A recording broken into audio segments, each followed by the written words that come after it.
Good morning and a very warm welcome. You are watching JanataTelevision and this is English Bulletin with me, Yutsab Hadrai. The top stories first. Government lifts ban on public transport. Short route vehicles allowed to hike fare by 50%. Flood and landslides wreak havoc in Sindhu Palchok. At least 20 persons missing in pre-monsoon landslide in the district. Indian media draw flack for publication of derogatory contents. Service providers in Nepal decide to ban Indian news channels. World Health Organization sets up study panel, experts to review handling of COVID-19 pandemic. And 1 year left for Tokyo Olympics. Experts warn of high risk of coronavirus resurgence.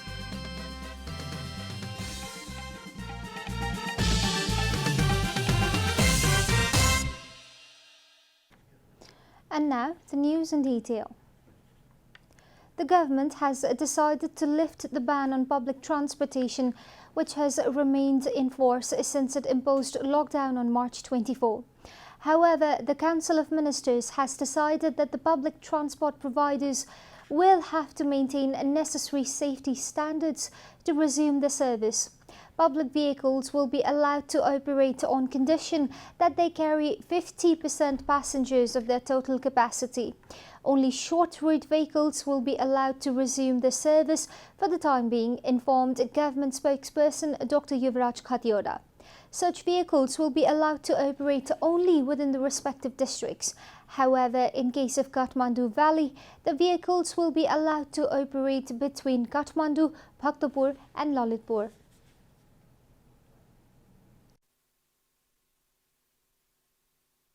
Kathmandu उपत्यकाभित्र र अन्य जिल्लाको हकमा सम्बन्धित जिल्लाभित्र मात्र सञ्चालन हुने यात्रुवाहक सवारी साधन बाहेकका अरू चाहिँ अन्तर जिल्ला चल्ने सवारी साधन र लामो दूरीका सवारी साधन चाहिँ चल्न नदिने।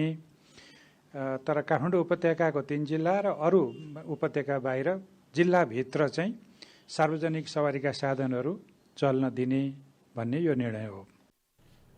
The government has made it mandatory for the driver and helper to use masks and sanitizers. Likewise, they will also have to wear visor and gloves. According to the new provision, public vehicles can operate only after disinfecting the vehicle every day. As long as this provision is in force, public vehicles are allowed to increase the fare by 50%. The government has also decided to resume taxi service. The new rule allows taxi drivers to carry more than 2 passengers from a single family. The government has, however, not increased taxi fare. Although the taxi service will resume with immediate effect, other public transportation service will resume only in a while after managing safety protocols.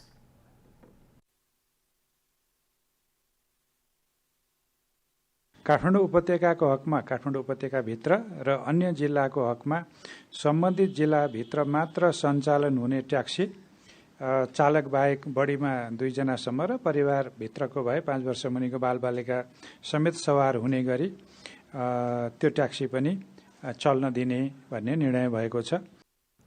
The cabinet has also decided to accept $450 million American grant to construct strategic roads and to increase trade. The Council of Ministers has also accepted concessional loan of 18 billion rupees from the World Bank. Meanwhile, Minister Khatioda said that the government's attention has been drawn towards Indian media reports on Prime Minister KP Oli and Nepal. He said that it would be better if the media maintains a discipline instead of banning them.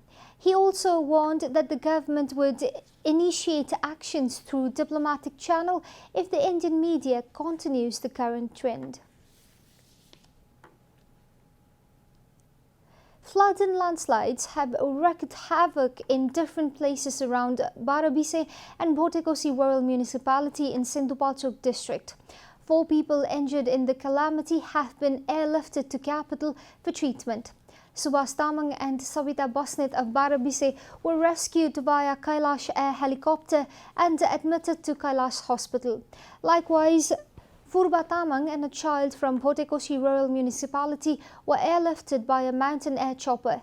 They have been admitted to Hams Hospital in Kathmandu.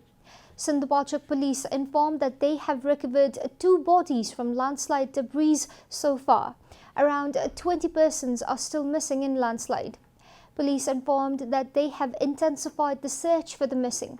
The district police office is coordinating with the local units and other government agencies for the rescue operation. The flood and landslide have swept away 36 houses in the district. It has been reported that the flood in Tarokhola at Jambo area of Barabise municipality swept away a house, a bus, a truck, a Scorpio jeep and a tanker. Likewise, a landslide in Kagrai has swept away a concrete bridge. This has left many areas along the Ornico highway out of contact. Now, the Minister for Home Affairs, Ram Bahadur Thapa, has directed the concerned authorities to adopt new strategies for disaster management during the monsoon season. Speaking at a meeting of National Disaster Risk Reduction and Management Committee, Minister Thapa directed concerned authorities to adopt new and improved strategies to contain the risks involved, saying that the current precautionary measures will not suffice. भावी संकटलाई भने दुईटा कुरा गर्न जरुरी छ।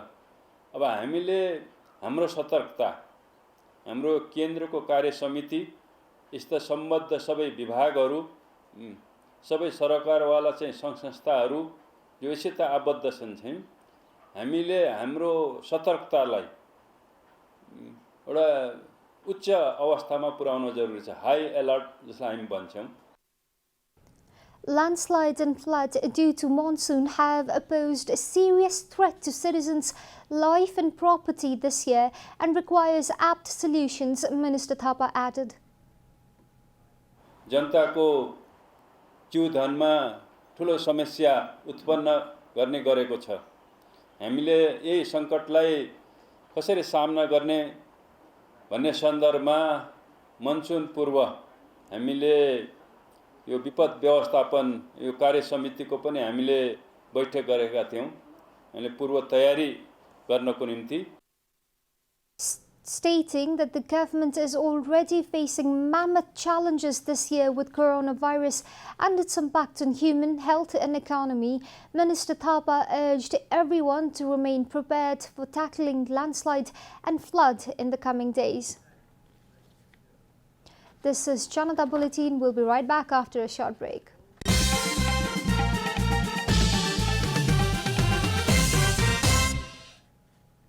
Welcome back. We continue with other national news.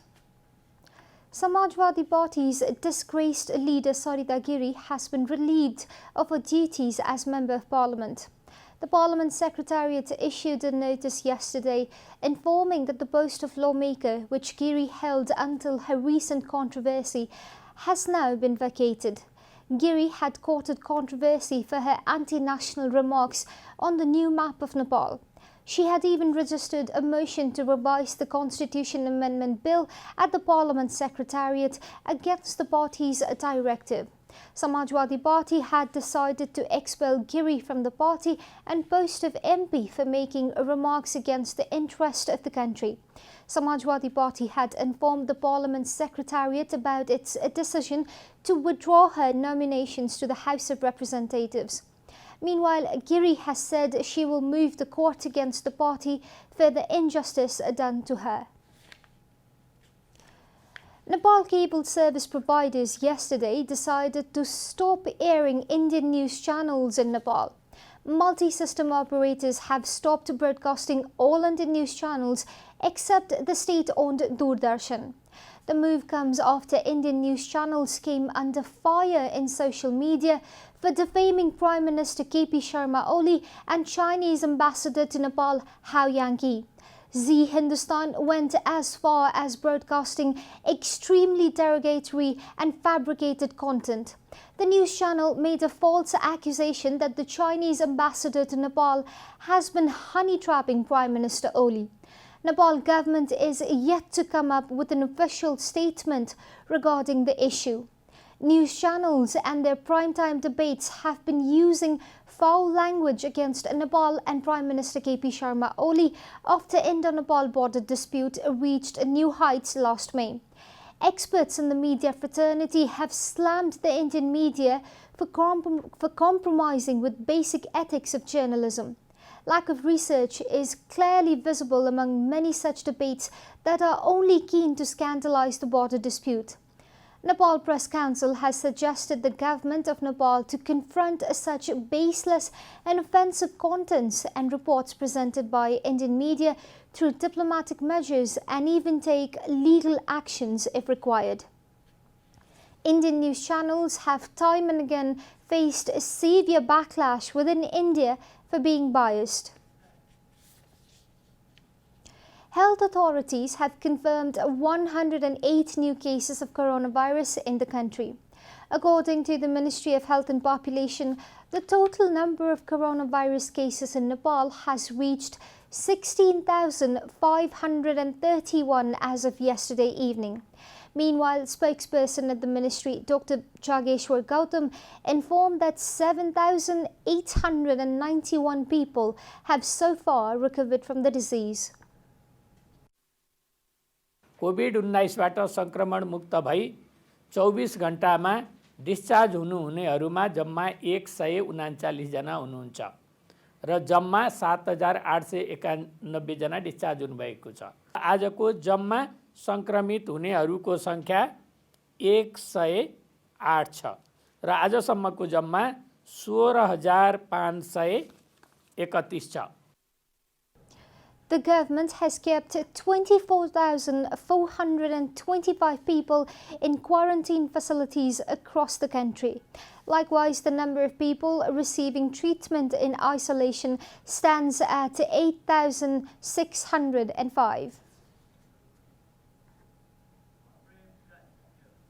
And now, the news from Economic Front.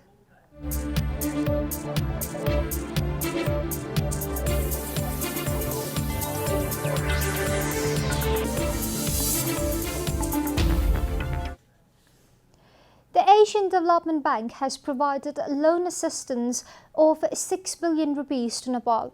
ADB has reportedly granted the amount to help Nepal improve its aviation sector. Joint Secretary at the Finance Ministry, Shri Krishna Nepal, and ADB's Country Director for Nepal, Mukhtar Khamun Khadov, signed the agreement paper during a recent event. The loan amount will be utilized for better management of the Nepalese airport and to develop airport infrastructures to help build Nepal's economy.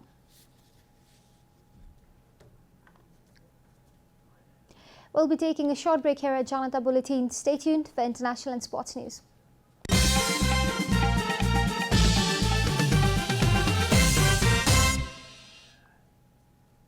Welcome back, and now the international news.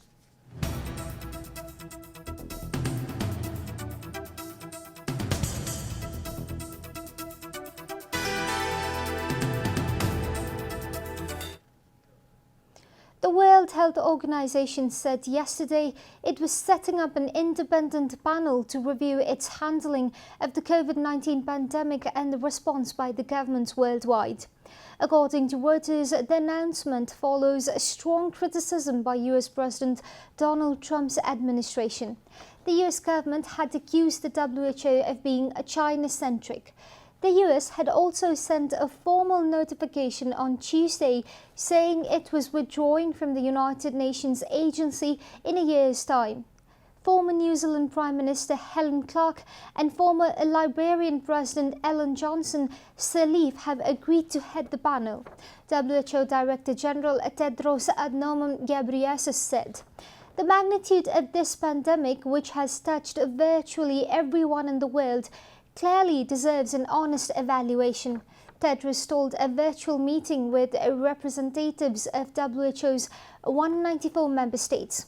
More than 12 million people are reported to have been infected by the novel coronavirus worldwide, and over 548,000 have died, according to a Reuters tally.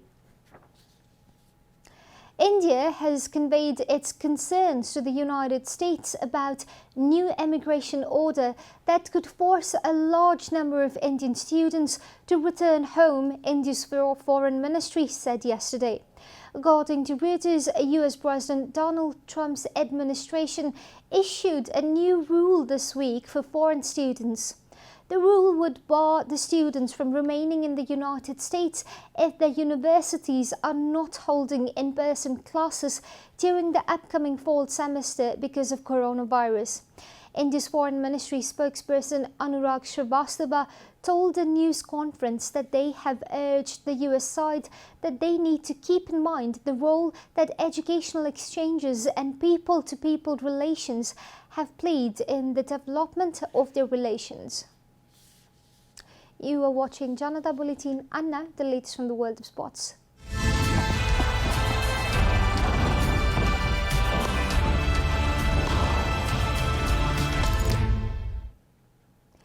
With just over a year to go until the Tokyo Olympics, medical experts have warned that the event could pose a grave health risk to the Japanese public. According to Reuters, health authorities have predicted that few people will have coronavirus antibodies and the vaccines will not be widely available by the time the mega event is held. Olympic organizers and the Japanese government are scrambling for steps to prevent the pandemic from derailing the event. But they say concrete plans are unlikely to shape up before the end of this year. The global death toll from COVID-19 reached 500,000 late last month, and cases topped 10 million. Although Tokyo on Thursday confirmed 224 new infections, a record high for a single day, Japan has largely avoided the disastrous effects seen in other countries. That has scientists and medical experts concerned about how things must look next summer, a year after the Tokyo Games were postponed. In interviews with a dozen infectious disease experts, a common theme emerged: the Olympics would increase the risk of an outbreak. Dr. Dalishi Mori told Reuters that infections would flare up if they push ahead with the Olympics and hold them. There is no doubt about it, he said. Manchester United kept alive their Champions League qualification for next season as they swept aside a relegation-threatened Aston Villa side 3-0 yesterday night. Bruno Fernandes continued to impress with his performance as Ole Gunnar Solskjaer's side extended their unbeaten run to 17 in all competitions. The host produced a good start at the Villa Park as Mohamed Trezeguet's low strike cannoned off the foot of the post, BBC reported. Bruno Fernandes then scored his 7th Premier League goal of the season after VAR awarded him a penalty for being tripped by Ezri Konsa, although it appeared to be a foul by the Portuguese international on the Villa defender. Mason Greenwood doubled the score just before half-time, firing his 16th goal of the campaign. Paul Pogba ended the game as a contest with his first goal since April 2019 early in the second half, helping Manchester narrow their gap to a point with fourth-placed Leicester City. Meanwhile, Premier League has admitted to incorrect decisions made by a video assistant referee VAR in all three of Thursday's game, BBC reported. The Premier League confirmed United and Southampton should not have been given penalties, but Tottenham should have been awarded one. We are at the end of Janata Bulletin and the headlines once again. Government lifts ban on public transport, short route vehicles allowed to hike fare by 50%. Flood and landslide wreak havoc in Sindhupalchok. At least 20 persons missing in pre-monsoon landslide in the district. Indian media draw flack for publication of derogatory contents. Service providers in Nepal decide to ban Indian news channels. World Health Organization sets up study panel experts to review handling of COVID-19 pandemic. And 1 year left for Tokyo Olympics. Experts warn of high risk of coronavirus resurgence.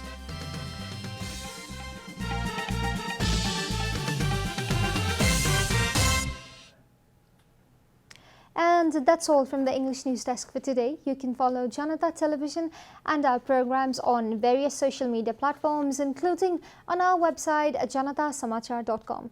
We urge all our viewers to follow government directives of the lockdown and follow healthy, hygienic practices to keep safe from any infections.